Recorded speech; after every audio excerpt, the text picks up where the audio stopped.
বাংলাদেশ, শ্রীলঙ্কা এবং ইন্দোনেশিয়ার পর বিক্ষোভের ঢেউ এবার আছড়ে পড়েছে এশিয়ার আরেক দেশ নেপালে। রাজধানী কাঠমান্ডুতে জেনজি তরুণদের আন্দোলনে উত্তাল হয়ে পড়েছে পুরো নগরী। পুলিশের সঙ্গে সংঘর্ষে এখন পর্যন্ত নিহত হয়েছেন অন্তত ১৯ জনের বেশি। পরিস্থিতি নিয়ন্ত্রণে জারি করা হয়েছে কারফিউ। বিস্তারিত শিহাব ইসলামের ডেস্ক রিপোর্টে। বাংলাদেশ, শ্রীলঙ্কার পর এবার একই পথে হাঁটছে ইন্দোনেশিয়া ও নেপাল। মাত্র কয়েকদিনের ব্যবধানে নেপালেও শুরু হয়েছে গণ আন্দোলন। ৪টি দেশে যেন একই চিত্র, নেতৃত্বে আস্থা হারিয়ে ফেলেছে জনগণ, যা এশিয়ার রাজনীতি নতুন এক মোড়ে পৌঁছে দিয়েছে।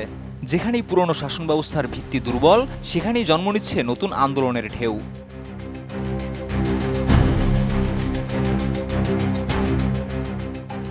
নেপালে সামাজিক যোগাযোগ মাধ্যম নিষিদ্ধ করার প্রতিবাদে বিক্ষোভে উত্তাল হয়ে উঠেছে রাজধানী কাঠমান্ডু।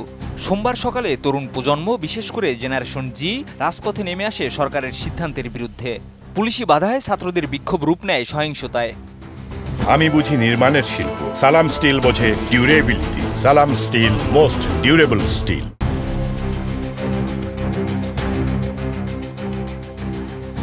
বিক্ষোভকারীদের অভিযোগ, সরকার মত প্রকাশের স্বাধীনতা রুদ্ধ করতে চায়। ফেসবুক, ইনস্টাগ্রাম, হোয়াটসঅ্যাপ সহ ২৬টি প্ল্যাটফর্ম বন্ধ করে দেওয়া হয়েছে। তবে সরকারের দাবি, এই প্ল্যাটফর্মগুলো নেপালের নতুন আইন অনুযায়ী নিবন্ধন করেনি। সরকার বলছে, সামাজিক মাধ্যমগুলো বন্ধ করার উদ্দেশ্য কর আদায় এবং ডিজিটাল নিয়ন্ত্রণ নিশ্চিত করা।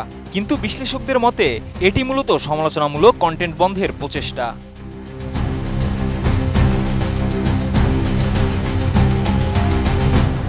গত ৪ সেপ্টেম্বর রাত ১২টার পর থেকে প্ল্যাটফর্মগুলো বন্ধ করা হয়।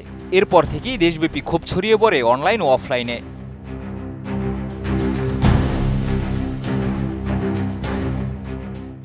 নেপালের আইন অনুযায়ী নিবন্ধনের সময়সীমা শেষ হওয়ার পরও মেটা, গুগল ও স্ন্যাপচ্যাট সহ অনেক প্রতিষ্ঠান নিবন্ধন করেনি। তবে টিকটক, ভাইবার, উইটক প্ল্যাটফর্ম চালু রয়েছে, কারণ তারা নেপালে নিবন্ধিত।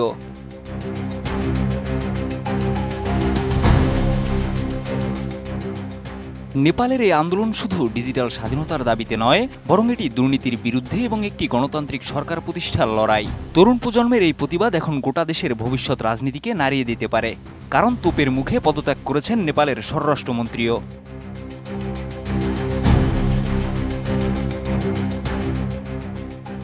এখন কি হবে নেপালের আগামী দিন, তা নির্ভর করছে আজ রাজপথে নেমে আসা এই তরুণদের দৃঢ়তা ও সরকারের প্রতিক্রিয়ার উপর।